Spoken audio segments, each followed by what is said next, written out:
Dr. Biden, what more questions do you have for us? Any thoughts about kind of, where we're going and with cancer and healthcare? We're in your corner. We're ready to get done what we need to get done. We're in your corner, more importantly. So, we just have to work together and address some of these things that we're seeing. And, the first thing we have to do is address this pandemic. 100%. And get everybody vaccinated.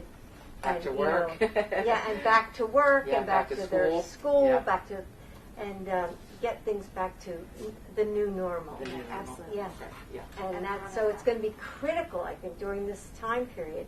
And Joe's working on this, as he announced yesterday and last week. I mean, the pandemic is his number one priority at this moment. And if we can just come together as a nation and say, okay, maybe I don't believe in wearing a mask, but I'm going to wear it for my neighbor who is a cancer survivor and, is immune compromised. And so, or for the grocery worker who doesn't have the luxury of working at home, and has to be there to keep their job. That's right. So. And the support of the federal government and the vaccinations just critical.